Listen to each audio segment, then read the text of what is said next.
Hey everybody, welcome back to the channel. Welcome back to some more Warforge content with another episode 13 of Card Talk with Tim and Harry. As always, I'm joined by my illustrious Cockney friend here, Mr. Harry. How are you, my friend? I'm not too bad, thank you. How are you? Good. Here to talk about the pink Third Legion here. Oh You know? mate, yeah. The chaos. Mm-hmm. I'm shocked they got a faction and not just a thing on an extra add-on. You know what I'm saying? Yeah, Like a expansion. They actually made it a whole faction, which is mad. yeah. In my limited lore understanding, there's like the Black Legion and like Abaddon, who's like trying to like unite chaos. I think is my understanding, which is hilarious because uniting chaos I think is an oxymoron. But then there's the Emperor's Children. There's the Plague Marine. The like each one for each god. You've got Slanesh is the god for the Emperor's Children. Then Nurgle for the Plague guys, Korn, for um, the other, what is it, the Berserker guys, and then Zinch for the Thousand Suns. So I know that they'll probably, like, I think we'll see Thousand Suns at some point. I think we'll see the Death Guard at some point, and but we were pretty sure it was going to be Emperor's Children. I think a lot of people were excited because, from what I understand, there's a lot of stuff happening in tabletop with them. They've got new stuff. Fulgrim, their Primarch, is back after having transformed into a crazy weird demon thing. So yeah, lots to be excited about, Harry, with these guys. I think. Yeah, yeah. Yeah. No, they didn't disappoint. Put it that way. I think I think actually they've overperformed in some ways. We had a hot fix like day one because there was like an infinite combo going on. There was actually too much power I think packed into these guys. But I will say they're kind of fragile. Like we'll get into more of the game theory sort of later in the design. But the overall design I do think is very fun. Before we hopped on here, we were also talking about how they're kind of similar to Gene Stealers in some ways. There's some comboing, which I will say there's been more combo oriented stuff in the game these last couple of releases, which some people like it, some people don't, but generally it can be pretty fun to just try and figure it out, which is what we're going to do today. Harry and I will try and give our 2 cents on what the hell is going on with the Emperor's Children, and I will say, I played a lot over the last couple of days just to kind of wrap my head around them. Went for the premium campaign deal because I feel like that's the best thing that we always have, and have gotten pretty far, and so for the most part, I've gotten to either play with or against pretty much every card. I think aside from whatever, I think there's a handful of cards, Harry, actually, that are somewhere in the vault or somewhere, yeah, locked away that we haven't seen. So um, there may be some more surprises still around the corner. But, What? Serious? Yeah. yeah, I think a couple of smart players went and counted the cards, and because we don't have a full card list on Warpforge, their website, and so I screenshotted everything today. So unfortunately, it's going to look a little less put together than usual. Um, yeah, so there's still some secrets that that are locked away in the vault that we don't know. Which I think it's exciting, but also maybe we would want to know what those cards are. Maybe uh, they might be the expansion pass, though. You know. oh, or that, yeah, because you can usually see what's in the battle pass, but maybe there's other stuff there too. Um, but anyway, there's a bunch to talk about. I think we should just dive into the mechanics, and then we'll kind of get on our way. So, um, Yeah. buckle up, Harry. We're gonna enjoy all the pain and pleasure that I guess Slanesh can offer today, and we'll see what's going on. So, first things first, new card mechanics, and I will say We got four basically mechanics, although one is kind of its own thing. But yeah, with the introduction of the Emperor's Children, they got a lot of new stuff. So from the top, we've got Ecstasy, and it's so a unit will have Ecstasy. It's generally Ecstasy like anywhere from like two to some of the lower health units have Ecstasy 2 or 3, and then some of the higher health units have Ecstasy like 3 or 5. So it's like once it hits that health or less, you get an ability. And I will tell everyone right now, any card that is a relatively low health, but has Ecstasy heal in its trigger is going to be good, because it means that you can re-heal the unit to go back up and then go back down to keep re-triggering the Ecstasy ability.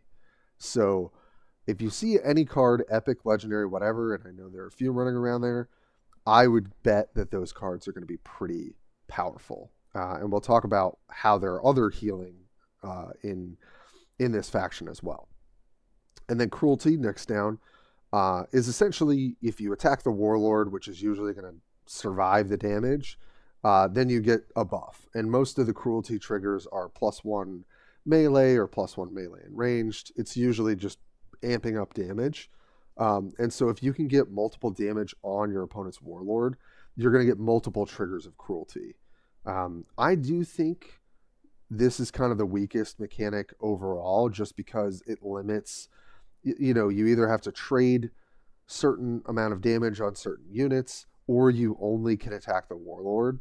And I think the Cruelty triggers are they're kind of like just damage buffs, and they're not really doing a whole lot.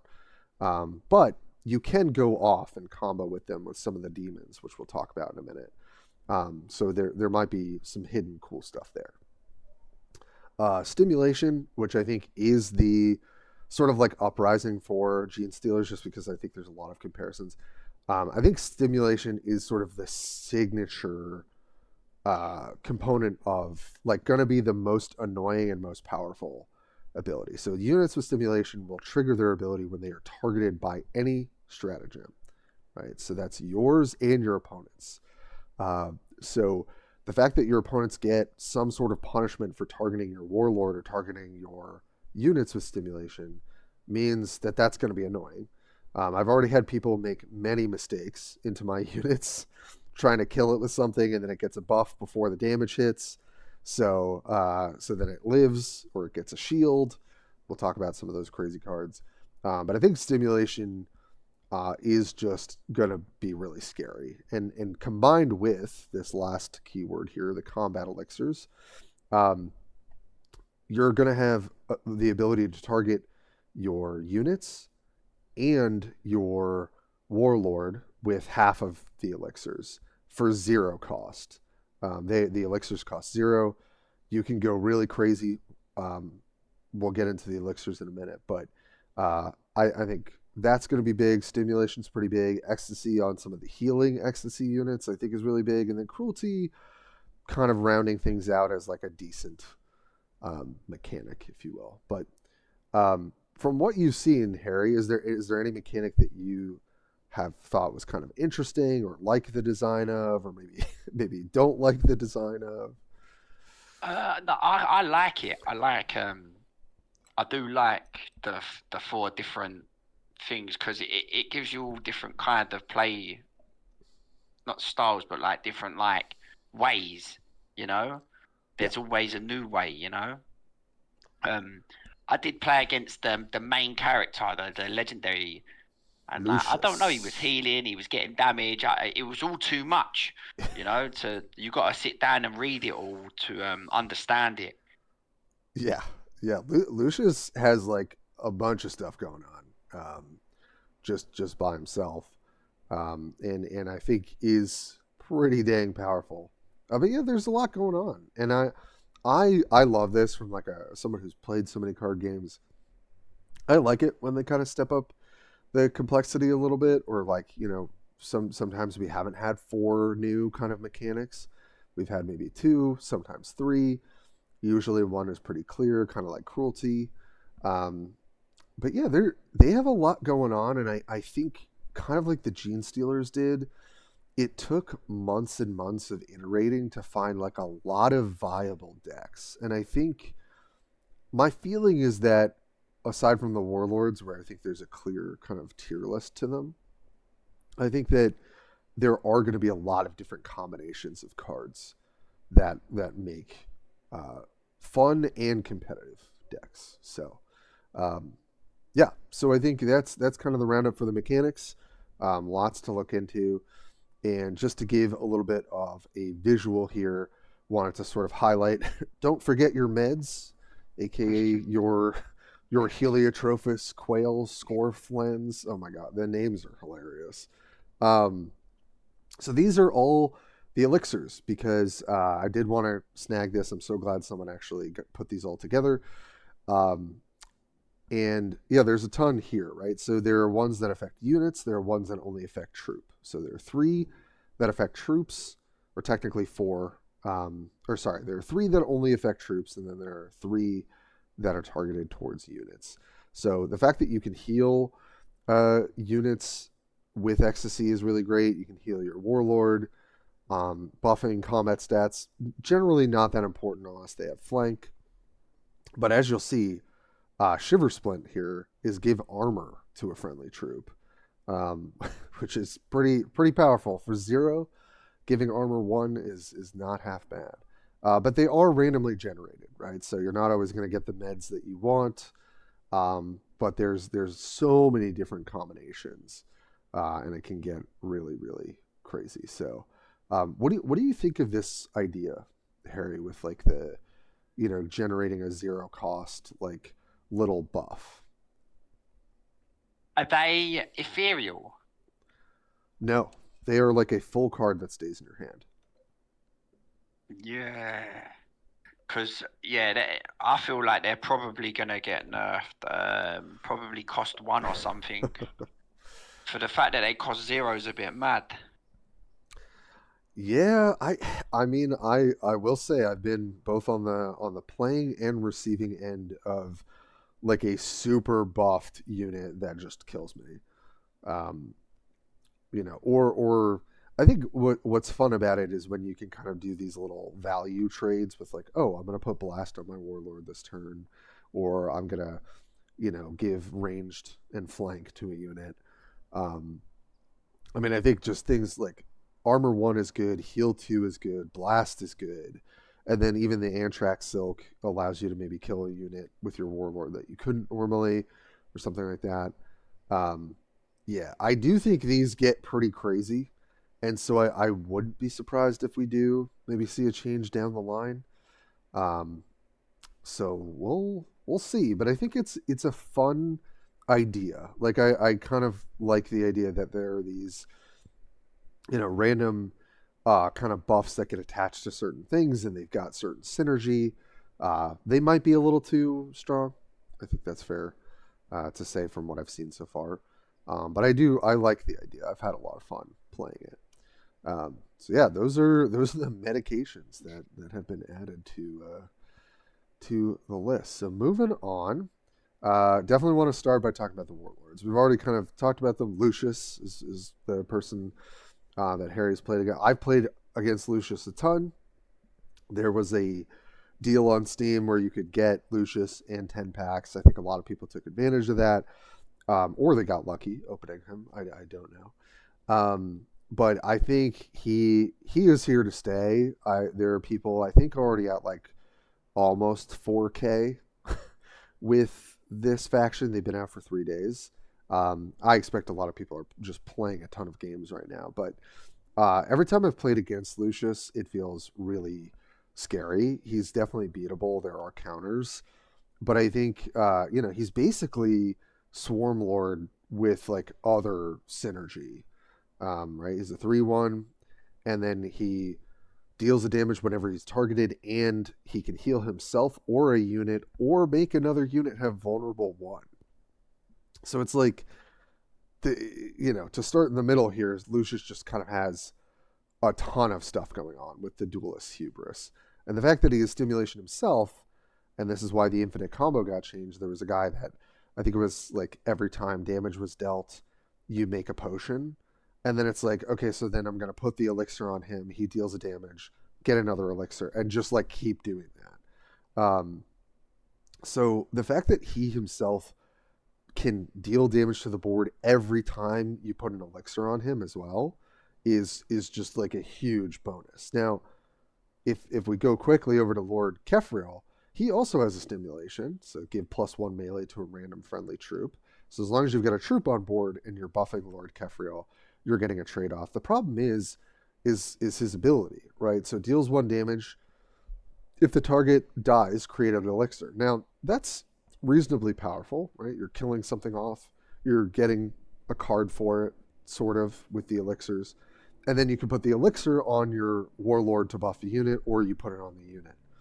The problem is that, you can't use Euphoric Strike on yourself to get a good bonus. Whereas Duelist Hubris, you can buff Lucius every single turn, heal a life, and deal a damage. And that's just really good, I think. Yeah. Yeah. So my very quick tier list is, I think Lucius is like far and away the best warlord. I think Lord Kefriel is pretty far down, but maybe in the future we'll get better. I do think creating an elixir off of killing stuff is pretty nice, though you still have to pay 2 energy to do that, whereas Duelist Hubris is 1. I think the quickest way to make this warlord less powerful, make this cost 2. And so if it does perform as well as I think it will, I think Duelist Hubris should come up to 2 like the rest of them. And then last but not least, and I think Zarhan the Demon Prince does have some cool applications, and I think he will probably get better the more people have a full collection. So it's 40 health on the Epic Warlord here, which we don't see that often. And his ecstasy, when he drops to 15 life or lower, he gets +1 melee. Now, the reason that's cool is you can heal him back up to 16, 17, 18 health, whatever. And then when he drops back down again, you get the trigger again. Right? Oh, no. Yeah. I like him the best. I know. So the design, it's cool, right? Like, ecstasy is really interesting because of healing, right? So, like, you can pick something back up again, then re-trigger the ecstasy. It does take a bit of work, but I think that could be really powerful, right? Like, you could potentially outclass Lucius in terms of offense in the later stages of the game, if you're able to snag some healing potions to throw on this guy or whatever else. And his ability is pretty good. So it's 2 energy, sort of like Abaddon, except worse because you can't use it on yourself. Give a Dark Pact of excess, and for those who may not remember, that's the +2 melee, +2 ranged Dark Pact. And if it's a demon, give it +2 health as well. We're about to talk about the demons, because that is not a new card type to the game. They're technically chaos spawns or demons that we've seen before, but they've really expanded that. And so excess of vigor just on a troop, buffing it up is solid. And then when it's a demon, giving it +2, +2, +2 health at the end there is great for 2 energy. That's really awesome. Yeah, I kind of like him. Yeah, I feel like I actually like the design of all these warlords. They all have a passive ability, right? Either stimulation or ecstasy. And then their ability is kind of supposed to synergize with their passive. I just think Duelist Hubris either needs to come up to 2, or maybe Euphoric Strike needs to go down to 1. They're but I get, like, they're also different rarity, so it's like you don't want to maybe have them all be that powerful, but they all have something interesting going on for them, which I think is fun. So Harry's favorite is definitely the Demon Prince here. I feel similarly. I think he's really cool, and I feel like there's some interesting potential for him also having the +5 health and the ability to maybe heal and do some cool late game shenanigans. Lucius, I think, is just far and away the most consistent, probably powerful warlord of the 3, especially with a limited collection. And then Kefriel, it feels very weak in a lot of matchups. When you're going against Lucius, your ability is terrible because if you target him, he deals damage to you. It's like See not that what you want. Demon Prince? He reminds me a lot of what was the Tau? Do you remember the Tau? The new Tau ones, the aliens, the green The ones, Croots, the Croots. the Groots. That's it. Yeah, Yeah. yeah, Like a lot of your thing was like late game. You had a chance of setting up that legendary minion that anytime you kill a unit, you get your troops get one attack.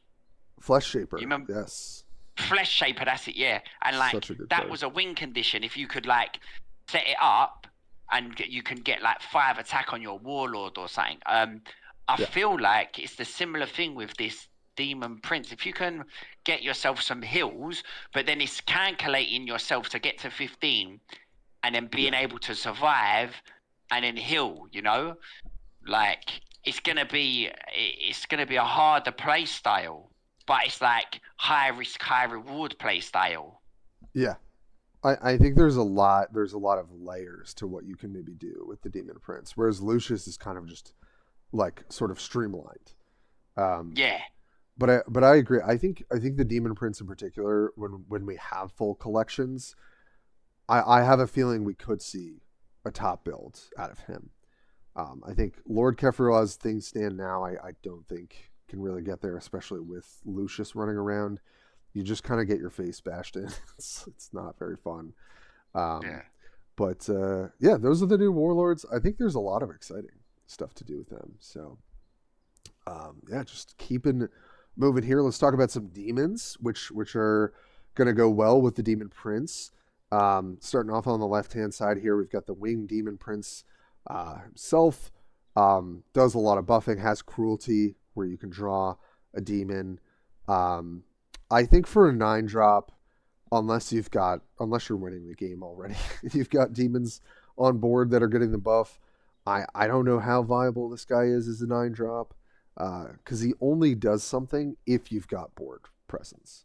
Um, it's kind of my 2 cents about the card. Carnival of Excess, moving right along. Deploy 3 random Emperor's Children demons that cost 5 or less. All the demons you see here, besides the Demon Prince, are viable, right? You could get Blissbringer, Fiend, Aluris, or the Demonette. Now, sometimes you roll triple Demonette, and it's really bad because the rally doesn't trigger. You just get a bunch of terrible Chaos spawns that don't have flank. But sometimes you get double Blissbringer, or Blissbringer plus Fiend, or even Aluris plus 2 Demonettes that get flanked from the Aluris. Um, and you can do some really crazy stuff. I think it's a good budget option. And generally, when I've been playing with and against the card, it tends to overperform. I was kind of down on it when I first started playing it. If you low roll it, it sucks, you know. But I think the average of this card is probably decent enough, especially because you're gonna lose the board at some point playing these guys, and we'll talk about more of the game theory, like I said, a little bit later on how I think they play. And I think Carnival of Excess actually shores up some of those weaknesses. So that card's been very fun. The graphic is really cool when it hits. Um, Now, Blissbringer and Fiend, I think in a vacuum, I would not be super high on these cards, but in this faction where you don't have a lot of removal or a lot of ability to like kill a problematic unit, you kind of need these guys. You need these demons to come in and smack things around. Um, Blissbringer gets buffed. It can go off with cruelty when you're sending attacks at the Warlord, so that can be quite good. It's 5 energy for 6 health on a flanker, decent. Fiend 4 energy for 5 health on a flanker. They both hit for 5, which is pretty huge. And also this one has Slay. Get a 1 energy Chosen of Slanesh, which is just 1 energy +2/+2 buff, which is great. Because you have a faction that wants buffs all the time. You've got Aluris, which I've seen people main decking this. I'm still not sure. It's 2 energy, 303, right? The stats are kind of whatever for a 2-drop. But its rally, -2 and -2 to an enemy troop is permanent, right? So, also, fun fact, when you get a troop to 0 attack, on either side, it just sits there. It can't do anything. It just takes up a slot on the board, and your opponent just kind of weeps as they can do nothing with it. They can rebuff it, of course, but so Aluris, I think the -2/-2 is kind of interesting. The friendly Demonette have flank. That is literally just this one drop. I don't know if you're going to play all the demons in the Demon Prince deck. Um, Obviously, all of the demons get better because you buff them all up, so you probably would. And then Dark Apparitions I mean, Demonette, we kind of know. 1 energy, give -1/-1 to an enemy troop. That's also permanent. But Dark Apparitions is a cool card. So it's 1 energy, gives stealth to a random friendly demon. And let me tell you, I heard on good authority from Slither, who's a great player, great deck builder. When you can get a Blissbringer on the board and you're buffing it, and then you stealth it, this thing becomes like a Warp Talon on steroids. And it just like hits for 14, 15, when you have stuff going. But also, if you don't control a demon, it draws 1 from your deck for 1 energy. So I feel That's like, a really good card. yes. I know I'm talking a lot here. So jump. What do you think of the demons so far? No. I think that card there, that 1-cost card, because Yeah. if you ain't got no demons in hand, then or say like you ain't got a demon on the board, and then like you need to get something killed quick with the flank from the Blissbringer or the thing, you can draw it with that. Yeah, that's a great early get. Like this, I also feel like this card will be played in Lucius too, because Lucius's ability is 1 energy. So like turn 1, you can hit their face for 3, heal yourself 1, deal an additional damage, then Dark Apparitions, draw to set up your 4 or 5 turn or something. Like the card's I really like this design, right? If you don't have a demon, you draw 1. And if you do have a demon, you have the option of trading it off and drawing another one, or you can make a Blissbringer that can hit them like a truck the next turn. As long as they don't have anti-stealth. So yeah, I'm excited to see how I don't have the Demon Prince. You can get him with the Battle Pass. That is, something that they put out there this go around as well. Same for the Orcs. You were able to get Morgrim, I think is his name, who was a lot of fun. I think the Demon Prince is going to have some interesting stuff because having access to that buff that buffs all your demons +2/+2/2 is like, it's just really nice, especially because these two have flank, right? You can buff them up to 7 melee, plus another 2 health, and then stealth it, right? And then this thing is like cracking your opponent for 10, the following turn or even more. So I think the demons are cool. I'm into it. I'm glad we're seeing some of the Slaneshi demons, which are really creepy. Yeah, the scissor hands. Yeah, the whole like I'm a snake, but also a crab, but also some other alien demon thing. No, the animal that eats the ants in yeah, the desert. Yeah. And it puts the tongue down the hole in the floor. You know what I'm talking about? Is it just the anteater? Is that what it is? Is that what it is? Or maybe something else. Yeah, I get what you're saying. Yeah, that reminds me. Is there no legendary demon? No, not yet. But I think one of the theories. That's a strange one. Yeah. One of the theories is that there is a legendary demon in the vault, which we can't view in the collection yet. Yeah, I think a lot of people have speculated there are only, I think, 6 or 7 legendaries, and there's always an 8 legendaries, I believe. And so we're missing 1. So I feel like that's going to be in here. We are going to talk about legendaries as well. But yeah, these are the demons. Maybe there will be a legendary demon. I really hope there is. I think that would be a huge boon to this deck, especially if it's just a really good unit. Or maybe a cool like demon spell or something. I don't know. But maybe like a resurrection demon spell. That would be kind of sick. So yeah, those are the demons. I think it's very fun kind of card type that's not been added technically, but has been built out, which is very, very sick. So moving onward and upward, let's get into some of the kind of basically, we're not going to go through the full collection just to save Harry and I's brains and our voices. But I did want to highlight, quite a few cards that have stood out very immediately. And I'm sure you've seen them in your games, especially if you're playing into a Lucius player. Probably has a bit more of a collection than the average person because they've got 10 additional packs. They've got the legendary Warlord. And if you've progressed in the campaign enough, you probably have at least one glittering Myriad Infractor. That's the 2-drop. Wow, that is a mouthful name. You've probably got at least one of the Infractor Obsessionist. And then if you're lucky enough, maybe you've gotten the new Noise Marine or Veldris. But to kick it off, right, again, we're thinking about a faction that generates 0-cost combat elixirs, looking at you, Mercurial Host, which creates 3. And at first I thought this card was not good, but I think it's a huge combo piece for the faction. Myriad Infractor, 2/2/3, right? You're kind of average, decent 2-drop, but every time you target this, it gets +1/+1/+1.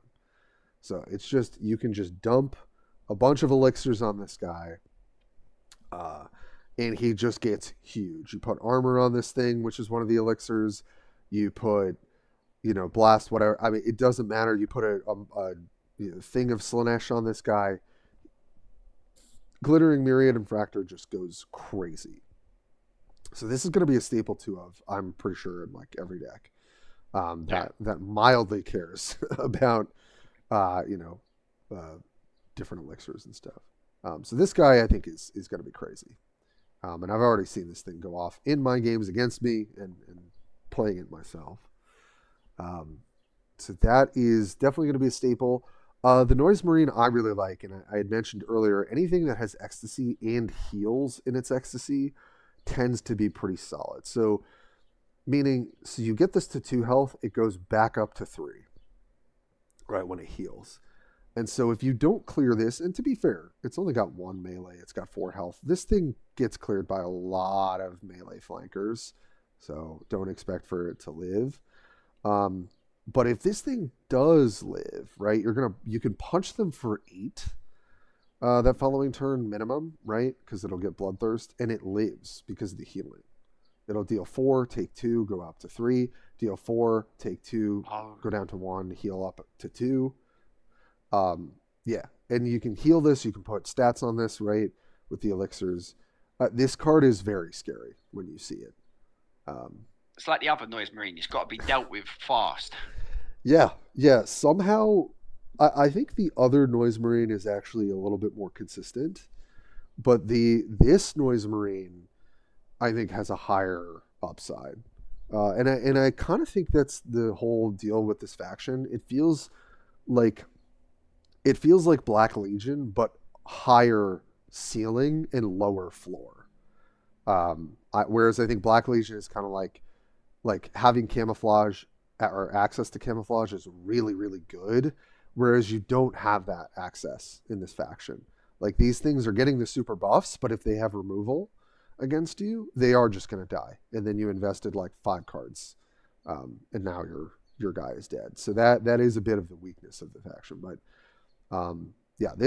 any ecstasy unit with heal, and there's a legendary one as well that I think is much stronger. But I would watch out for these guys. I think they will see quite a lot of play. Speaking of the Infractor Obsessionist, I love this card. As soon as I saw it, I knew it was going to be good. I think this will be a staple 4-drop in every deck. It is exactly what you want to be doing on 4. So it's 4 energy, 4/4/4, but Rally, you get a combat elixir, and every single elixir you can put on this. The worst one to draw would be the deal 1 damage to the unit, give it +1/+1, because it would make the shield and then take it off immediately.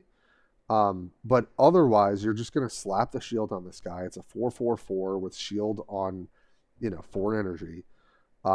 Maybe you've got the armor one. If you do, you're sitting pretty. This card is just really, really a house. And unfortunately, what happens a lot, and this, people will get better at this.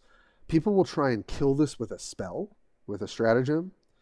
And then it will soak the damage, because as soon as it's targeted, the shield comes up. Yeah, I just thought about that. So you're like, oh, I'm gonna point blank shot that to kill it off. No, you're not. You're gonna kill the shield that comes up. Um, so yes, be very careful. Make sure you are planning to lethal this thing with either full blown removal or with attacks. Because as soon as you target this thing, it's going to get a shield. Before your card gets the effect, the shield comes up. So that's pretty crazy. So I think all three of these cards, I wouldn't be surprised to see a two of in each deck. Like these are the I would say the top epics of this faction. Mercurial Host, creating 3 random elixirs is just what you want. So whether you're playing Obsessionist, the Infractor, the Glittering Myriad one, even with Noise Marine, right, buffing its stats to hit your opponent for like 12 or 14 or something like that, and heal it up potentially, like that's crazy. And speaking of to the right here, Veldris the Sublime, this is a card that you're just going to lose on 4, 5, 6 energy if your opponent has gotten, a few elixirs. He just has cruelty, right? Gain +1 melee. And every time you target him, he attacks a random enemy. So you just drop the elixirs on this guy, and he either kills their board or like attacks their warlord. And every time he's attacking the warlord, he's getting a melee buff too, because of the cruelty trigger.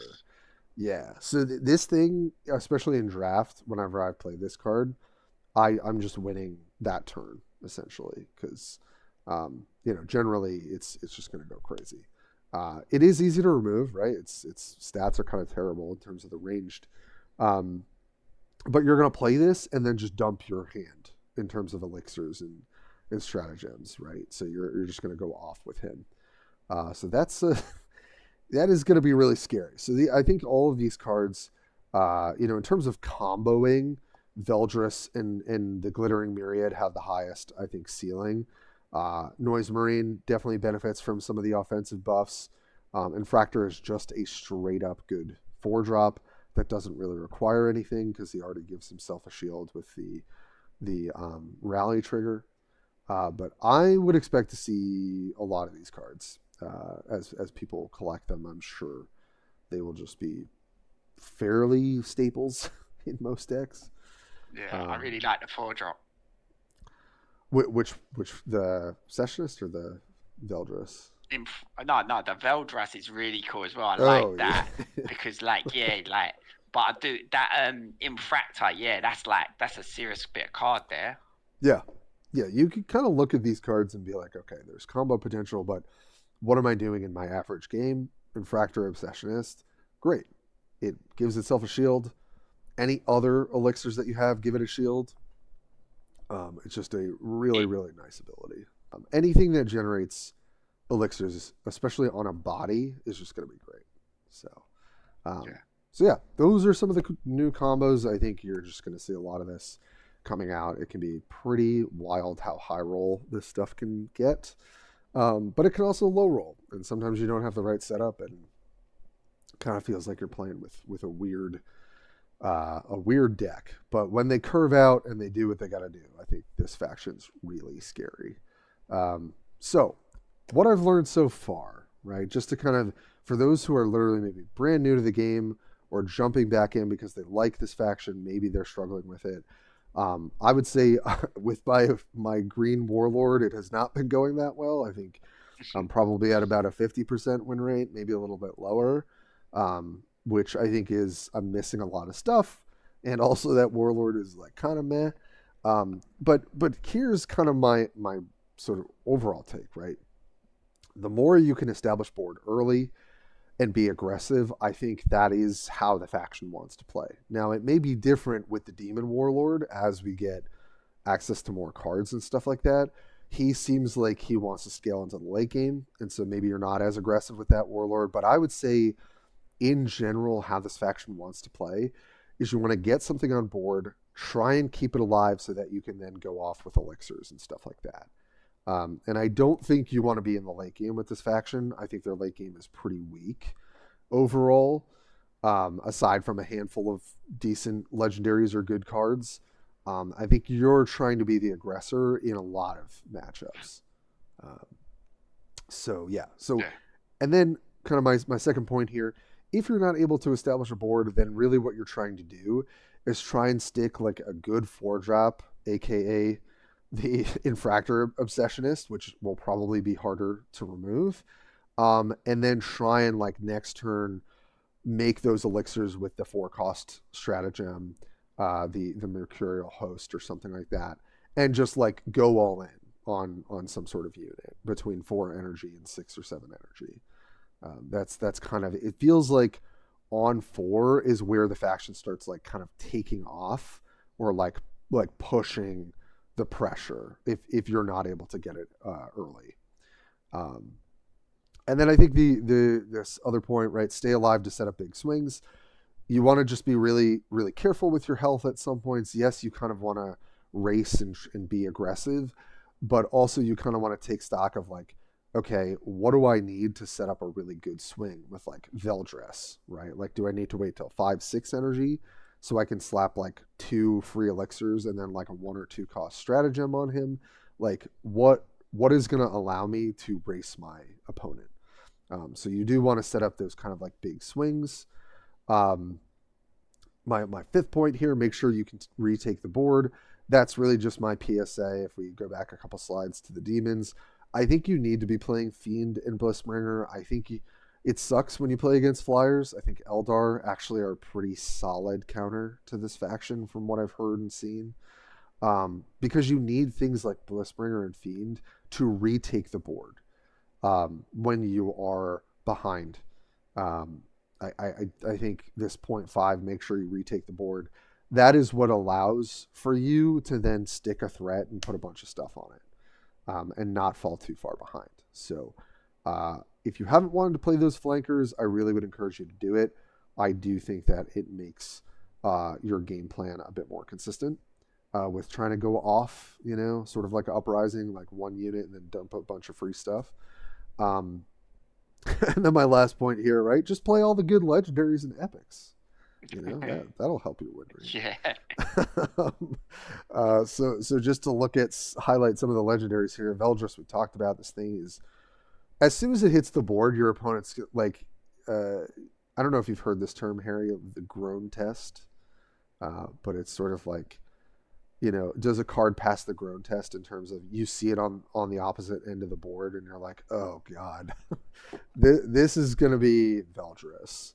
Like, you're going to see this thing hit the board against you and you're going to be like, oh geez, I'm just going to get hit in the face for like 1 million. I'm not ready in it. Yeah. Yeah. So Veldress is scary. Mulgrosh the Adamant, this guy's in the battle pass. If you can grind all the games, which is definitely a lot, but he's got a lot going on. So he's got armor 1, 5 health, 5 energy. He's a 3/5 on the attack stats, and he's got ecstasy 2, heal 2. So you have to drop this. You have to do a minimum, right? You have to do 6 damage to clear this. Now, 6 energy flankers or 6 power flankers. We've got tons of those. So it's not like this thing is guaranteed to live, but basically as soon as this starts attacking and then healing itself up, and then you can pump it, because also if you target it, it gets +1 ranged. This thing's gonna go crazy. I also love the art on this Terminator. It looks like this is a Terminator that I feel like I've built in a past life. Like the tusks and everything looks with the twin cannon thing. This guy I think is a huge threat and is sort of like Veldress, even though Veldress will get his upfront value. Mulgrush, if he is not cleared, is going to provide a lot of scary stuff for the faction. So I expect to see both of these in pretty much every build. Speaking of, I think these other 2 legendaries I would expect to see in every build. Kind of like Dark Angels, I know there's a lot of, why are their legendaries so powerful? Like, what's going on? It feels like that's kind of, continuing here. Exquisite Swordsmanship, 5 energy. Your Warlord gets a +1 melee. So if you're playing Lucius, that's 4. You go up to 4 attack, and then it deals damage to all enemies equal to your Warlord's melee. So it's a one-sided, 3 to 4 to 5 damage spell. And it buffs your Warlord for the turn to attack as well. So it's kind of like, the chaos version of like Traitorous Hate, except it only hits their board, and you get like a +1 melee boost. Um, it's a really really good card. It's also very good into one of the best decks in the format, which is Green Horde Ghazghkull, because all of the units tend to have 3 health. So Exquisite Swordsmanship just wipes them all out for 5 energy, which is huge. And the last but not least, the Rapturous Ruination, and I've lost to this card several times. Deal 7 damage to all units. So if you are ahead, and then your opponent's like, I'm going to set up my board to like retake the game, then you're like, nah, you kill everything and you deal 7 to their face. Because it deals 7 to you as well. But if you're ahead, or, if you're ahead, it's excellent. And even when you're behind, again, you need ways to retake the board. Rapturous Ruination does that, right? 7 damage is going to kill most units. So, Harry, what do we think of these legendaries? What's your take? They're crazy. Yeah. That Exquisite Swordsman, I'm trying to go over how, like, the Demon Lord, you build up like a few more attacks, 3, 4, 5, boom, Yeah, and the Demon Lord also can buff stuff, right? So it's like he can give +2/+2 to any unit, and then if it's a demon, it gets the other +2 health. And Rapturous Renewation with the legendary Warlord. That's 10 damage. Yeah. And you're only taking 9 damage. Yeah, it's a lot. And you've got the healing elixirs here and there, right? So it's like there's kind of this feeling that, you taking damage doesn't really matter. And like I said, you just need cards in this faction that reset the board or could potentially kill your opponent's board with Exquisite Swordsmanship. I really can't oversell how good I think this card is in this faction. Then you just drop some scary unit and buff the hell out of it, right? So you can go Rapturous Ruination, and then the following turn play Veldris plus Mercurial Hosts, and then kill your opponent with Veldris very easily. There's just I think the legendaries work really well for what this faction needs. They shore up their weaknesses to a pretty noticeable degree. I have Exquisite Swordsmanship. That was the first legendary I pulled out of packs. I got a duplicate, which really made me want to cry, but that's okay. As my second one that I got. But it's been such a performer for me, and Veldris, when I played at draft, has been incredible. Rapturous Ruination has beaten me most games, and Malgrash, when I played against it once or twice, has been incredible. So I think all of these legendaries are going to be good. If I had to put a little tier list just between these 4, I would say Swordsmanship is kind of my top one. It's just really efficient for what it does. I think after that, it's probably, in terms of the slots too, I think there's not a ton to do at 5 besides play the flankers. I think it's probably you want Exquisite Swordsmanship, Ruination, maybe then like Malgrash, then Veldris. But they're all very close in terms of power level, I think. Yeah. I think Exquisite Swordsmanship is a little bit higher for what you're getting, but and what it does into the matchups that are bad for you, it really swings those matchups a little bit better. So that's what I've learned so far. I know Harry hasn't gotten a chance to play with everything yet, but he's gotten to play against it a little bit, and he's gotten to look them over. So it's also great to kind of have that balance of like, I feel like pretty solidified takes on a lot of these cards. It's always good to be reminded of like, how you build those biases. And what's good, what's not. But yeah, and also Harry, I'm just gonna tell you the animation for Ruination is insane. It looks so cool. What? It's just like a blast of sound. That. Yeah, it's sick. Yeah, they're all, and I'm sure once we get voice lines and all that other stuff, like the units are gonna be really cool. So yeah, that's kind of the big picture with the faction overall. Is there anything here like from what you've seen? Like, is there anything in terms of how these guys seem to play that you have noticed or picked up on, even in just what we're talking about, like what they're trying to do? I think I lost to Veldraz now. I think the Okay. game that I lost, I think it was that Veldraz. I think he buffed it, it attacked me, buffed it again, it attacked me again, and I was on like 3 health or something. But like he done so much damage. Um, Yeah. so I think like if you've got an empty board, you're in trouble. I do like these Yes, legendary. What is 100%. is this the only legendaries? No, there's more. I didn't put them all up here. Oh, I Um, see. there's Um, Lucius, and then there's two other legendaries that we've seen. Um, yeah. I Yeah. really There's like one that Melgrash though. creates. Yeah, Malgrash is cool. There's one that you pay for energy and you get an elixir every turn for the rest of the game. No way. Yeah, yeah. There is that. They Um, always every faction's got a similar kind of thing, and they always work well. yeah, That yeah. legendaries for the Demon Lord, 100%. The only issue I have with the elixir, and you're right. I think actually the Demon Lord really benefits from that in particular. But so does Lucius, because Lucius loves the buffs himself. But is that on 4 energy? I want to be playing the uh, the 4 drop, the Infractor Obsessionist.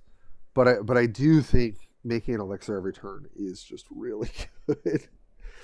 Um, Yeah, it's hard, isn't it? it is going to be hard. I think when these decks are fleshed out, I'm so sure that this faction is going to be in the top tier. I think Lucius is already basically there for me. I feel comfortable calling it tier one, from what I've seen and the fact that it's almost 4K after 3 days. Like, Oh, you can't climb God. like that if a deck is not that good. Um, but yeah. Anyway, we'll definitely, maybe we'll do more card reviews in the future too as I put out more content. But to keep us honest, I wanted to also talk about and highlight some cards that, especially for people who are maybe not paying into stuff this season, this month, because the battle pass goes for the full month. I kind of wanted to highlight some beginner cards and just some interactions and sort of play patterns that seem decent. So, what seems to kind of work so far? And just to talk about some more cards in this faction. So the Tormentor, he got changed. He was making a million potions with Lucius. Glad we saw that change. So it's at the end of your turn, create a random combat elixir. Its stats are great. 133 for 2 energy. Usually worst case scenario, this thing gets cleared, but it drew you an elixir. But in a lot of best case scenarios, right, you're going to punch for 3 potentially, and then you could even maybe give this armor. You could heal this back up. Then it gets you another potion. Then they have to make sure they clear it. I expect the Tormentor to be kind of one of the premier 2 drops in the faction. I think that's what you want to be doing on turn one. Um, Tormentor as a budget option, I think, is fine, right? So Ecstasy 1, right, which is usually they're going to get it down to 1 health. They hit it for 2 with their Warlord. Deal 3 damage to a random enemy. That's fine, right? So it's like sometimes you're going to punch them for 6 with this card. They've taken 3, and then maybe you punch back for 3 before it dies. I I think just thought, this, Tim. yeah. Oh, yeah, go ahead. Um, I think they're missing a card. A Oh, card probably. that is buffed by the amount of elixirs you've spent in a game. Oh, that could be interesting. Yeah, like a late game card that is like a Yeah, monster for how many elixirs you played. yeah, or Ooh. or it has every elixir you've played on it, Oh, that would be but it's that like a would be 10 like, do you know crazy. what I'm saying? Yeah, yeah, yeah. No, that would be kind of spicy. That would be damn. Or how Yeah. about a card that just reduces the cost how many elixirs you've played, or something along them Oh, lines? I think they missed a yeah. trick there. And who know? We're pretty sure that we have not seen the full collection. So maybe those exist somewhere. But I agree, Harry. Those are some Those would be kind of wild. If something gets reduced cost by how many elixirs you've played, that thing has to cost a lot because the amount of elixirs you can make is insane with this faction. So if they wanted to do some like Norn, emissary like cost reduction thing instead of synapse, it would be elixirs. It's got to be a pretty high costing card. Yeah, but then that one like end game as every elixir you've played on it, Yeah. like that's quite cool as well. Oh, that would be cool, like a mega demon sort of thing. Yeah. Mm-hmm. Sorry to interrupt you. That just crossed my head, and No, I thought, no, you know what, I should be on the design team. Yeah. Hey, can we? Yeah. Does anyone know any people at EG who could get Harry in there? Yeah. That sounds great. Yes. No, I love that. I hope we see something like that. Speaking of cards that I've really just loved, and it's very simple, and it's a format we've seen. Mechanized Murder, 3 energy, draw 2, and for each troop drawn, create an elixir. Right? So this is like exactly like Hosts of Chaos. You draw 2, and if both units or 1 unit, right, you're going to get an extra elixir or 2 elixirs. This is your 3-drop. There are some okay 3-drops, right? We saw the Noise Marine. I think there's maybe 1 or 2 others I would think about, but I really think Mechanized Murder is what you're trying to do on 3 energy. If we think about the curve, because then if you play Veldris, the Slayer of Souls, Veldris the Sublime, you can play him on 4 energy, and you'll have those 2 elixirs already, right, to buff him up. So I think Mechanized Murder, I would think it's a 2 of in every deck, especially when you first start out. This is just a great card. So if you're not playing it, definitely be playing it. I've liked these kind of designs. I like the 3 energy draw 2, but get some sort of bonus if there's a specific requirement. I think that's been really good. Okay, and then we come to 4 energy. Oftentimes I find myself fiending something if I'm behind, and if it lives, it's really nice. You get that 1 energy +2/+2 stratagem that's permanent, like it's not ephemeral. You just get it in your hand. Another card I'm sort of, I was up on it and then I was sort of down on it. Vengeful Surge. So 4 energy, you get an Infractor and a Tormentor. So Tormentor is this guy. Infractor is a 2-drop. I should put it up here, but that has cruelty. So every time it gets +1/+1 when you've dealt damage to something that survives. They get flank if a unit has died that turn. Now, Tormentor getting flank is kind of nice. Like 3 energy, 3 range, you can pick something off. Maybe you get that bonus from the Ecstasy. It's really bad. Flank is not great with the Infractor. It's kind of a small unit. It doesn't really care. But also setting this up means you have to have had a 3-drop that survives. If you want to curve this out on 4. I don't think you're playing this on 4. I think you generally play it later in the game. Harry, if you remember, there is the 4 energy make 2 Sisters of the Rose for the sisters. I think that card is obviously better than Vengeful Surge, but that's kind of the comparison. Because you kind of want to play them later to set them up, but also if you play them on 4, how good is it? I think as a starter card, this is a fine card. You're getting 6 health worth, or no, you're getting 6 health worth of units that can do more damage than as they start. At the floor and at the ceiling, you give them flank and they do something you need them to do. So that's kind of some of what I've been thinking about. Blissbringer, again, on 5, if you're behind, if you need to clear something, this is just such a good unit. If you need to clear something with 6 health, you hit your Warlord into their Warlord, this gets a +1 buff, up to 6. So this thing can really go hard when you need it to. Another way to retake the board on 5, I haven't seen many people playing it. I don't think it's that great once we have a full collection. But so far, I've actually been running the Plasma Gun Tormentor, because he gets Blast 1 permanently when you buff him. And Quicksilver Grace, another card I think is really important for the faction, gives flank to a friendly troop, and you get an elixir. So I can play the Tormentor, give it flank, it gets blast off of the Quicksilver Grace, and then I can give it another blast if I give it another combat elixir. So these are kind of the three ways sort of to retake the board, especially when you don't have all the cool legendaries and epics. So um, these cards have all kind of served me fine. It's going to be rough against someone who has a better collection. It's going to be rough against some of the more meta decks. But these are decent ways in terms of rares and commons. These are decent places to start. So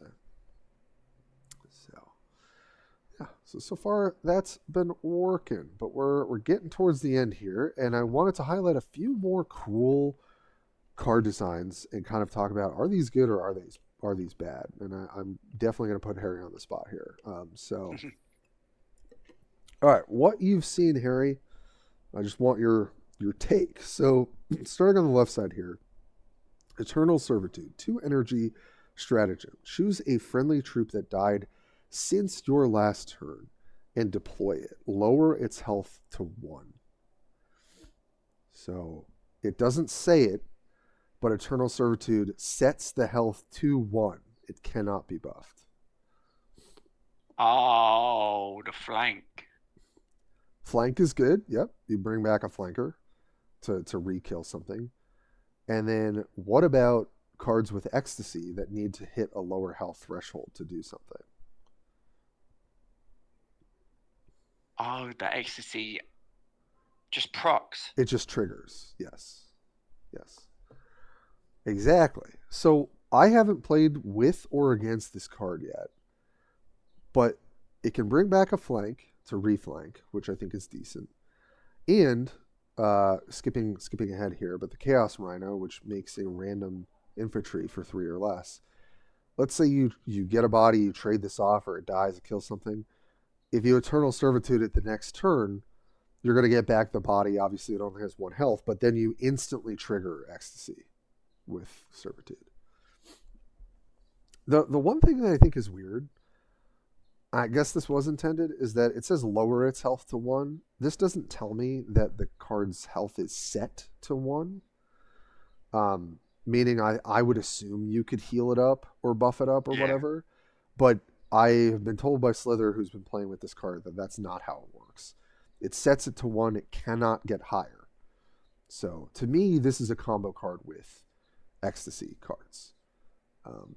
Specifically, or flank. Or just a powerful card that maybe has an application. So I feel like Eternal Servitude, it's probably good in a particular build, but I don't. This is kind of like a build around card to me. I don't know if I would play this all the time. That's kind of my feeling. Yeah. Okay, Peerless Bladesman. So Harry, this is a 4 energy stratagem. Target friendly unit attacks the enemy with the highest attack. What do we think about this? Look, man, like, you can get more value out of attacks, but it costs 4. Yeah. I don't know, man. Maybe. Yeah, I think that's a good answer. Maybe. I'm going to go back to something you said earlier. If you're playing against Emperor's Children and your board is empty, it's a scary thing, right? Because this, if you're able to play Peerless Bladesman on an empty board, that means that thing is hitting your Warlord, right? But I think 4 energy. So 4 energy makes sense if we think about Murderous Desires from Black Legion, right? This thing can attack again as long as it's damaged. For 4 energy, that card is good because it is guaranteed to go for the Warlord in the way that you play it. Like built into the card, you're always going to be doing lethal or very close to. It's always going to take the best quote unquote attack, which almost always hands down is the Warlord. I don't think that's ever been different. But the way this card reads is different because if there is a unit on the board which likely will have more attack than their Warlord, it means your unit is trading an attack into their unit, which in a lot of times might not be good. So to me, Peerless Bladesman is a little too narrow, but I have tried running one copy of it, and sometimes it just wins you the game. So it's definitely high risk, high reward. I don't think I would encourage anyone to play 2 of this card. I think that's way too dangerous to your curve and your consistency. But I think this does well with Lucius, and I think it probably plays pretty well with the Demon Prince as well. Both of those warlords can get to 3 attack or higher. So worst case scenario, you can even slap this on your warlord instead of a unit. But also they can heal themselves or stay healthier so that you can play this later in the game. So I think Bladesman is kind of a trap card, but I do think in some decks, this as a one of is decent. That's kind of overall view. All right, we got a really cool card. I love this guy. The Flawless Blade Champion just looks really sick. This card is currently bugged, and I'll talk about that in a second. But 5 energy, 6 health, 6/1. Right, it's a terrible ranged attacks. Slay. Give +1 melee to all friendly troops. This doesn't really matter in my opinion. But the Ecstasy, which is 3, so it drops down to 3 or lower. Attack a random enemy.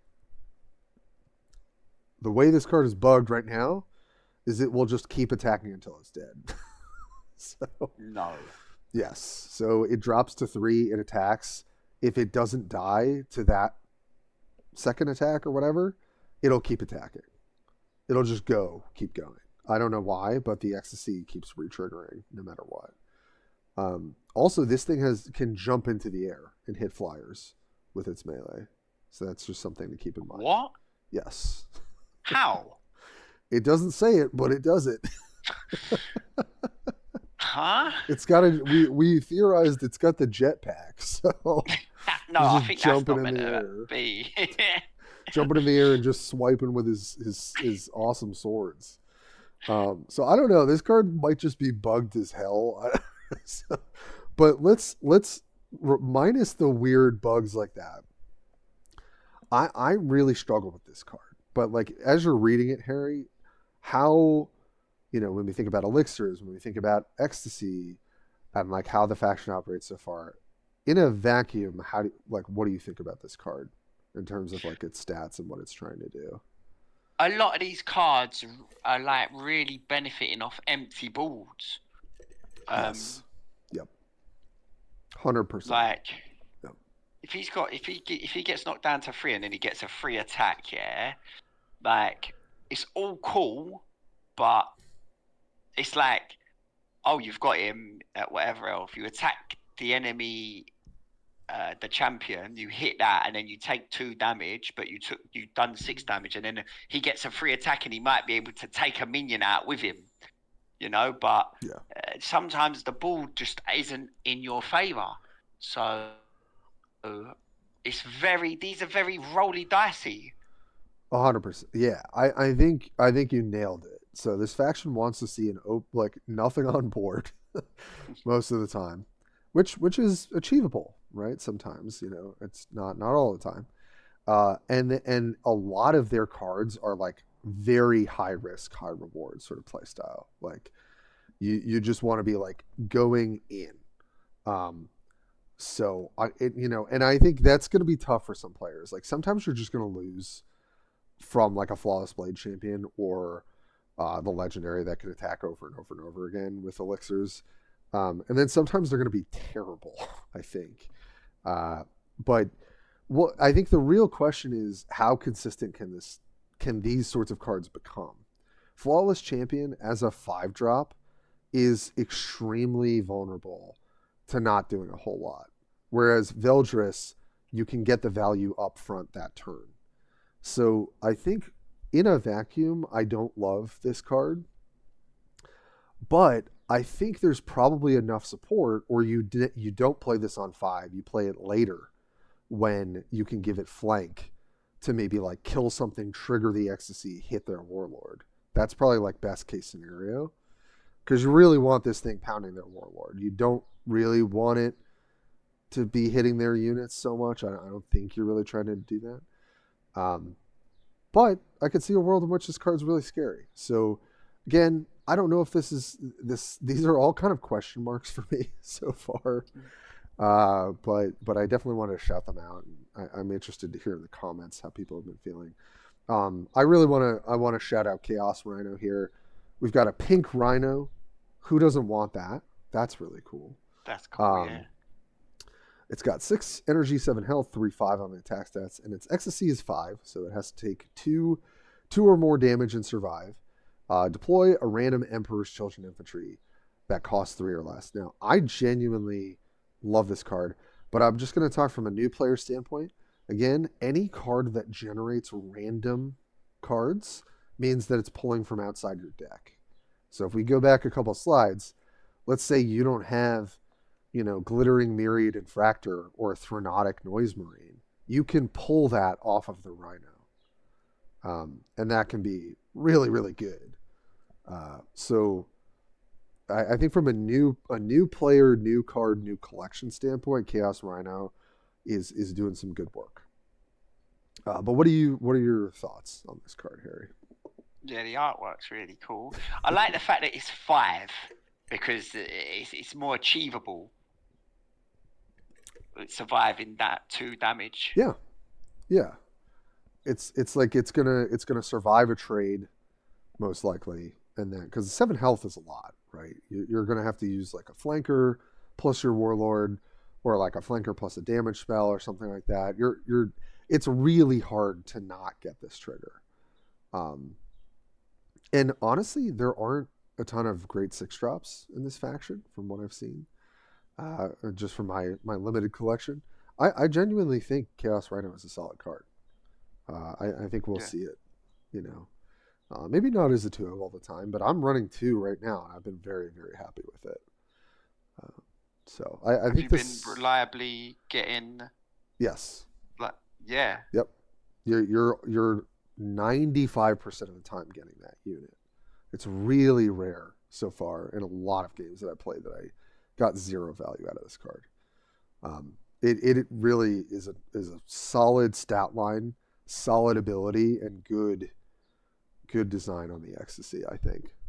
Very flavorful, right? Because the rhinos bring the troops in, so they're dropping those Emperor's Children infantry off. And then I already talked about it, but Carnival of Excess. At first, I was kind of down on this card. I've come up on this card since then. I also think it's good, as when you're first starting your collection. And I know you haven't gotten to maybe see it as much, Harry, but if we say that you're getting anywhere, like the lowest thing is you're getting a Chaos Spondum that's kind of crappy out of this. That's the low roll. But I think the medium and high roll, you're getting somewhere in the ballpark of like 10 to 14 energy worth of cards out of this. And you're getting 2 to potentially 3 good flankers. So I'll just say I think this card is going to be solid. I think even just as a one of, but right now I've been playing 2 and I've liked it. Yeah. That's cool, but let's talk about Beautiful Death, which is really cool. This was in the promo video. So Beautiful Death, 8 energy, deal 10 damage to an enemy troop. For each excess damage, heal 1 to your warlord. What do you think about that? I like the artwork. You can. He's just so good with that demon one, isn't he? Yes, that is the demon card. I feel like, right? That is it, mate. Like that, yeah. Yeah, like this is your late game healing enabler, right? You get knocked down to maybe 10 health, 12 health, 13 health, and then you do this to pick yourself back up so that you can get buffed again. So far, I have not liked this card in my particular beginning build. I think 8 energy to kill a troop and maybe heal a little bit. I feel like unless I'm ahead, that's my whole late game turn, and that's not good enough. But I do think with the Demon Prince having extra health, when the decks get more consistent and they can keep the board a little clearer with their AoE clears and their really strong legendary cards and epics, I think at least one copy of Beautiful Death makes sense in the Demon Lord build. So, Because you can kill a 10 health minion as well. yeah, you kill It's something actually big. quite good. Yeah. Yeah. And Lucius is in the background here, which is pretty cool. Like Sometimes that's needed.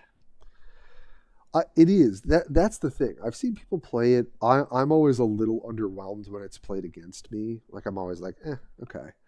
Um, Sometimes it's been okay. I think in the right build and in the right matchup, the card is good though.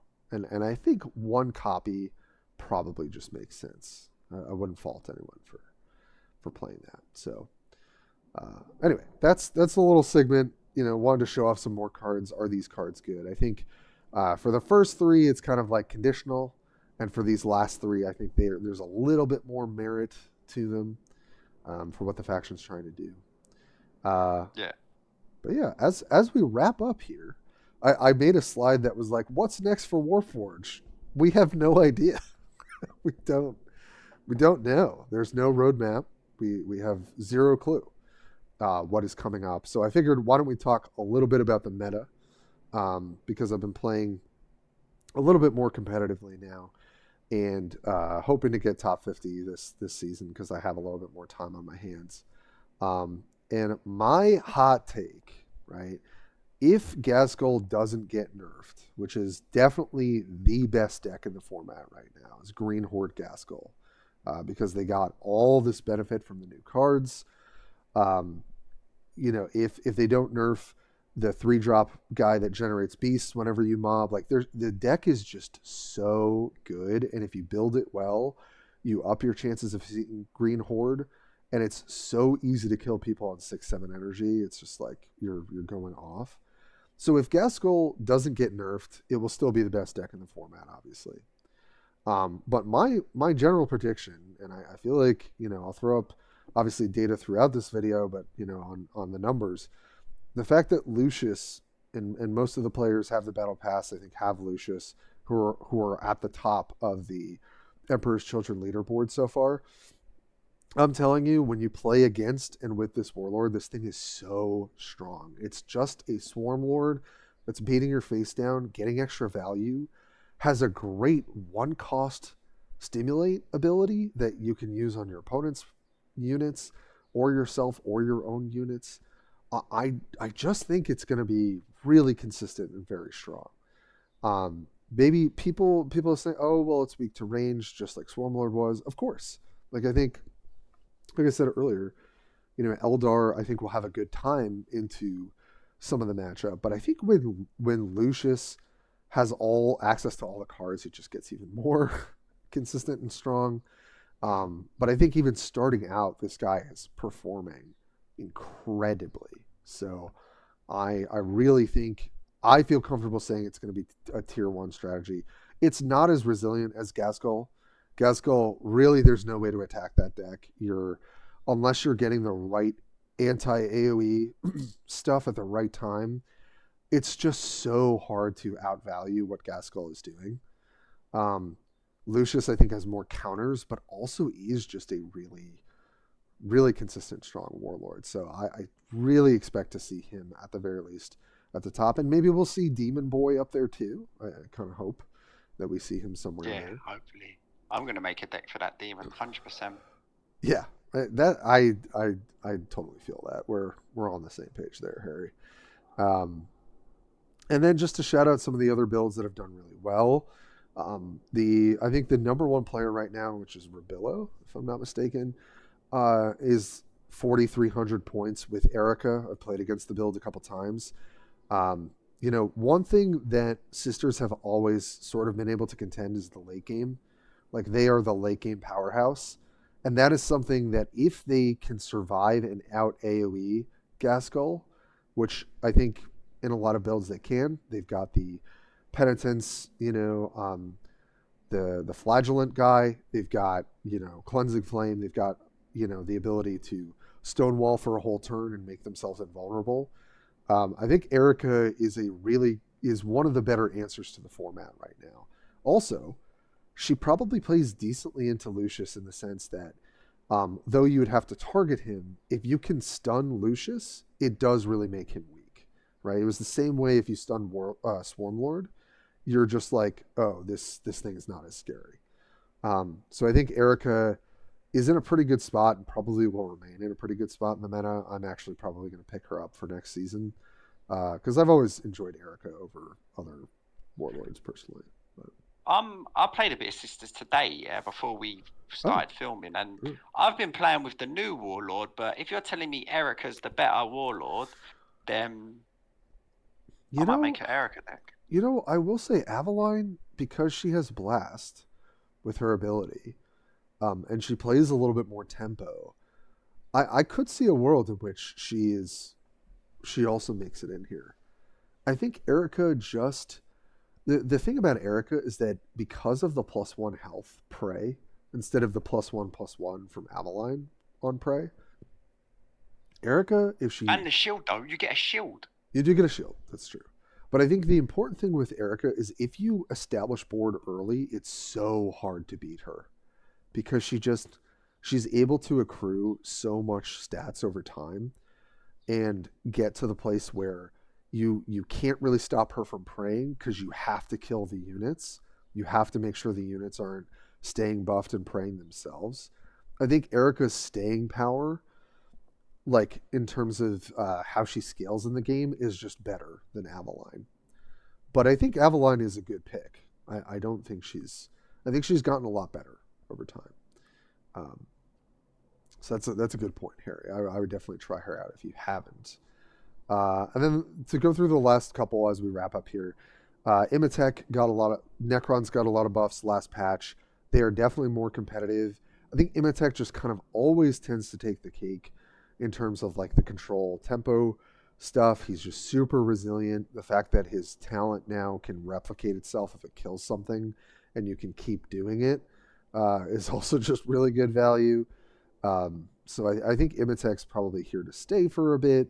I think even Safa is putting up good numbers. I think it's over 4K as a faction. It's one of the higher up on the leaderboard.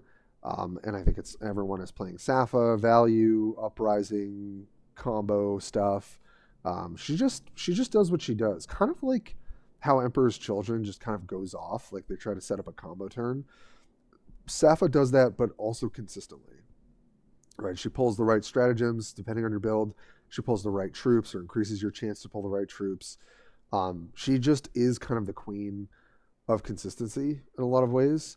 And it's really hard to kind of interact and stop the Gene Stealers from what they're trying to do, right? Because they have a lot of good stealth units.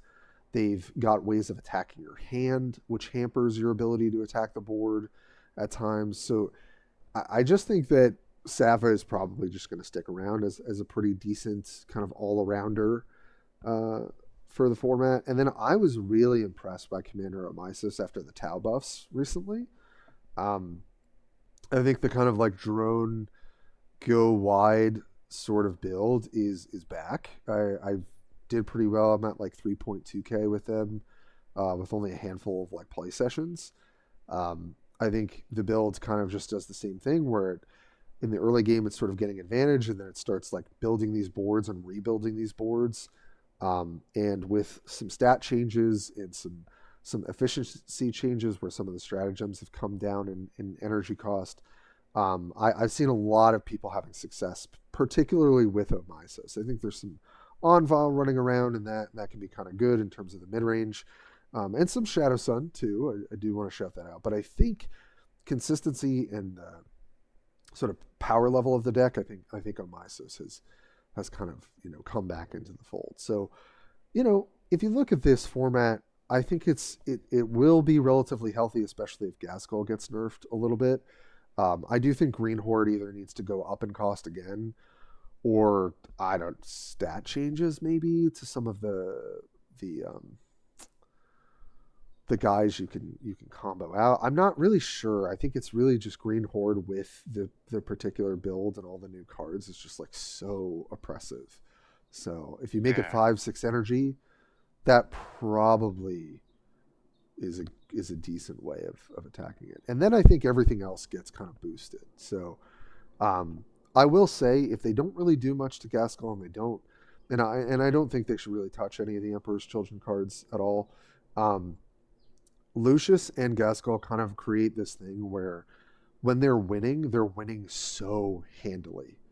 And so it does kind of create this little bit of a toxic environment in terms of like the games feel very one-sided either way, right? They're either not getting their pieces and you're killing them, or they are getting all their pieces and they're killing you. Um, like it doesn't really feel like the games are particularly close in either direction. So I personally don't love that. Like I really like formats where the power curve is a lot flatter, where kind of like everyone can fight at some sort of angle. Um, Also, Eldar may come back into the format to deal with Lucius.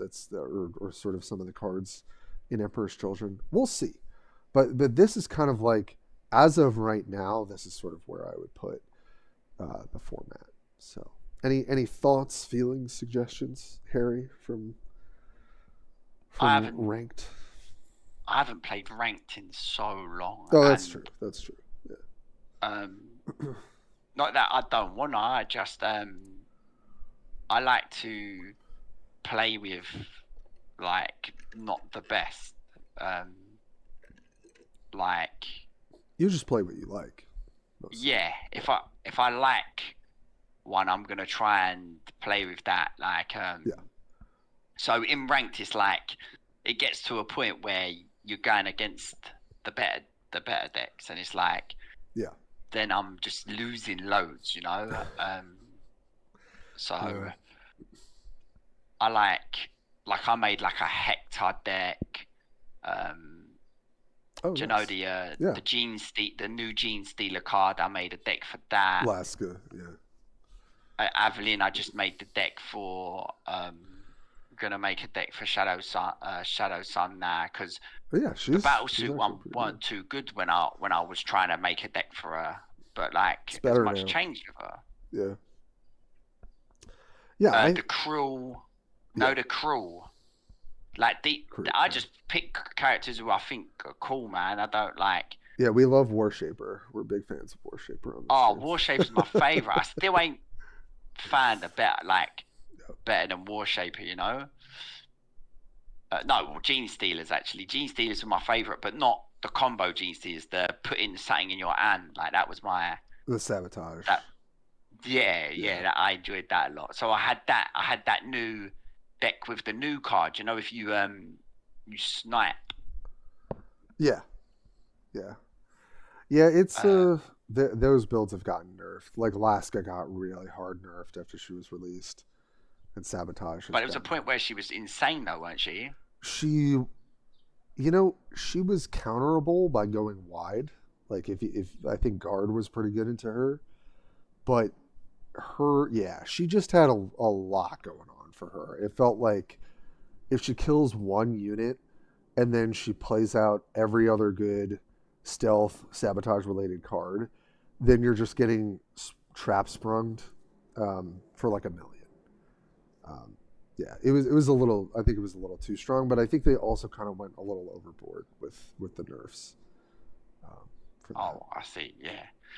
Well, my question to you before Yeah. you wrap it up is: do you think the new Chaos is better than the old Chaos? Great question. Great question. Yeah, as we close out here today, and thanks Harry again. I know we there's a lot of chatting on this one. I actually had so many thoughts. So for chaos, so my big picture feeling is that this faction is strong when it's doing what it's supposed to do, and I think it's weak when it's not getting to do its combo. Whereas Black Legion is just kind of consistent. Like you can camo your guys, you get good stats, you've got anti go wide, you've got really threatening late game stuff, you've got stuff like, the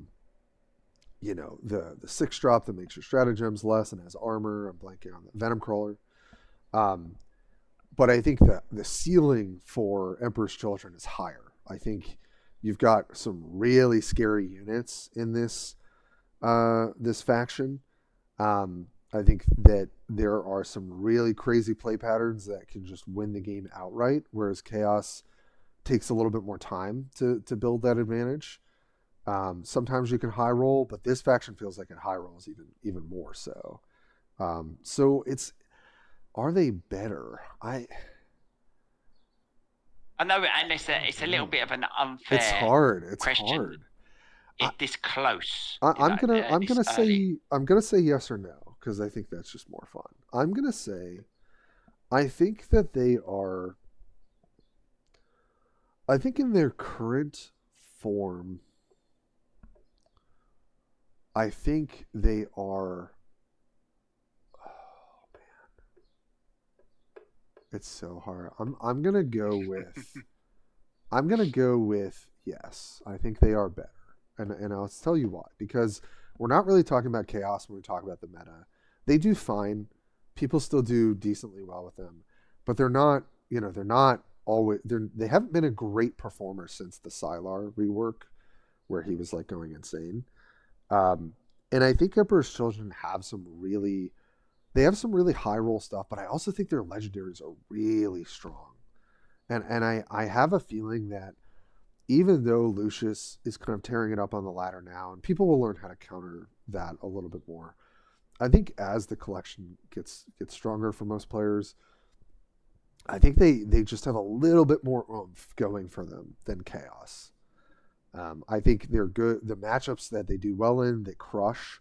The matchups that they don't do well in are pretty hard, but they still have the ability, if your opponent just doesn't have the right answer at the right time, to just kill you, I think. And Chaos can sort of set that up. Black Legion can sort of set that up.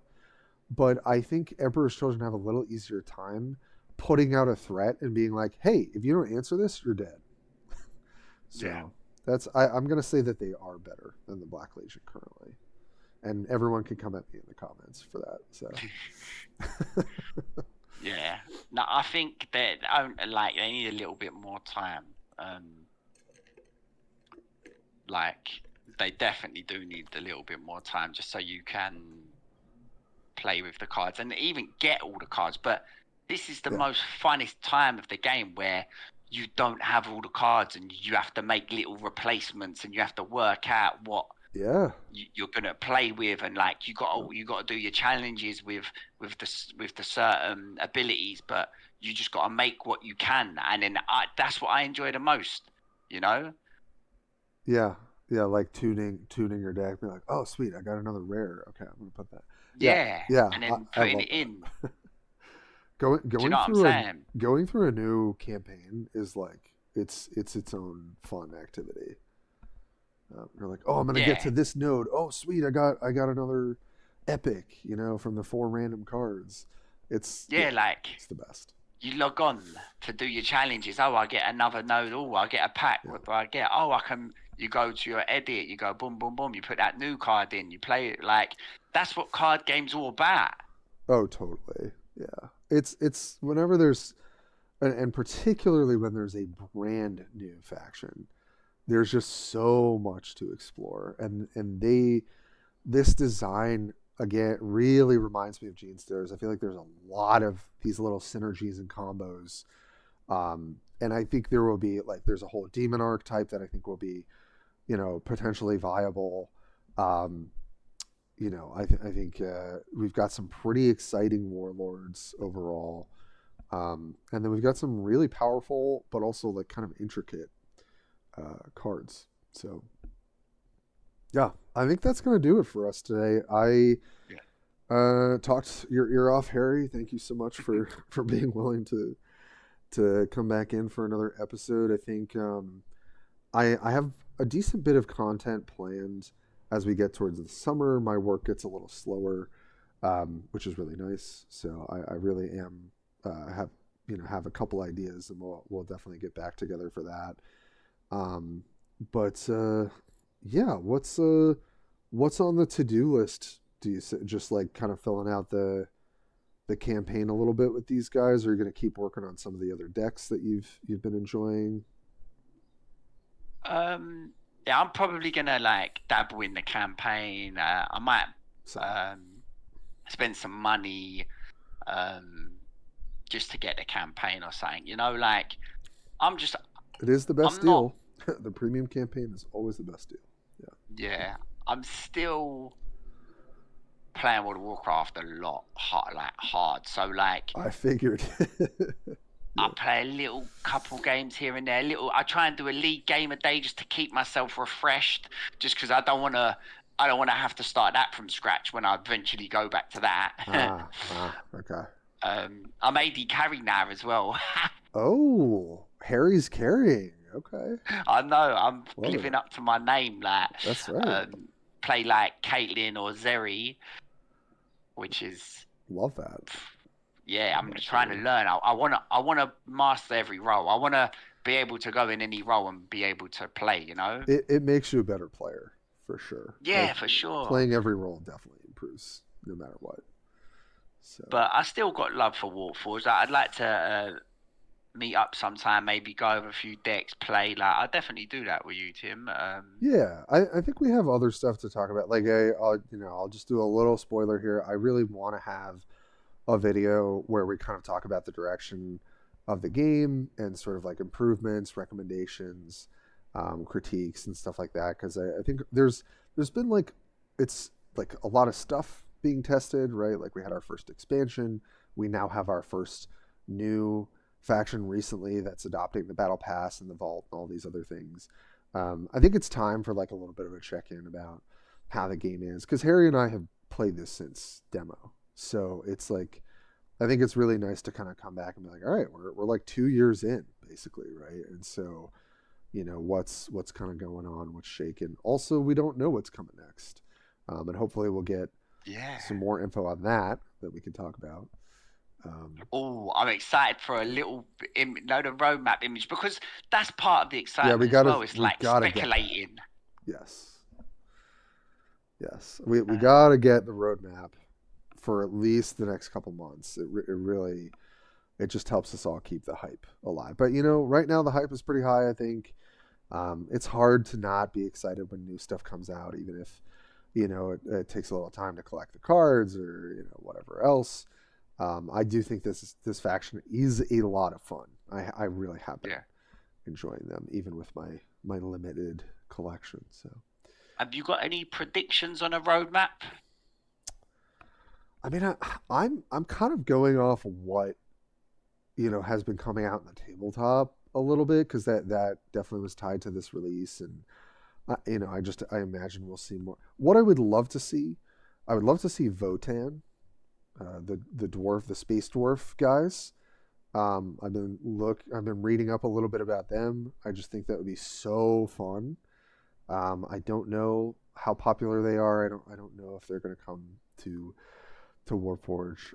But also like we thought we would see the Krieg at some point for the Imperial Guard. I don't know if that could be its own sub faction expand or like its own expansion. I feel like I've said this in our last podcast too. I hope that we see an expansion when it comes to Tyranids. I feel like that faction has been really kind of screwed over for a while. And they've got this whole monster card type that just is sitting there that nothing's happened with. Um, and so I'm hoping we get like an expansion to something like Tyranids that we get some other like Drakar, maybe the Dark Elder. I think it's the Drakari. I think that's a fan favorite that's around, or maybe the Votan. And then maybe I would love. I know this is in. I'm putting this in the universe, the Warhammer universe. I would love to see a different type of content release. I would love to see a multi reinforcement release where several factions get new cards, or all 12 factions now get a handful of new cards. I think the Would that time. be Yeah, go ahead. neutral cards that could be used in all factions or No, well, so that's an idea. I think people have talked about like would neutral cards. I think a lot of people have said flavor wise doesn't make sense because the factions are so yeah. separate. But if it were that, or they just do more focus on like we're gonna put 5 new cards for Tau and for Chaos and for Ultramarines and for like the slow trickle of faction by faction is really rough. I think as we try to hook more players into playing more different, trying different things, right? It's like, oh well, they haven't added anything new to Tyranids since blah blah blah. I'm not going to play the game because I love Tyranids. I think that I just would love to see a content release that really offers more to the average player. And then I would love to see quality of life changes. But that's going to be, we'll put that in a different video. But that's what I'm hoping to see is like some cool, exciting new faction, some helpful reinforcement for a faction that really or rather expansion that a faction really needs. And then I would love to see a content release that is more than just a reinforcement. Yeah. So that's on my list for Santa, Warhammer Santa. To bring those gifts at the end of this year. We'll see. Yeah. But thank you everybody for sticking with us. If you made it this far, I know it's been a long one today, and it's always so fun to do these episodes, and I will hopefully have some more content coming. And I think I'll get Harry as well to hop on it for a couple of these videos outside of Card Talk as well. So yeah, I'd love to. Yeah. Wonderful. Yeah, and please feel free to check out Harry's other content, especially if you play WoW or League. He's definitely out there doing some really fun stuff. So other than that, Harry, thank you so much. We'll catch everybody in the next one. Yeah. Cheers for having me. See ya. All right, everybody, get your pink tracksuits ready. Go have some fun with the Emperor's Children. See you next time.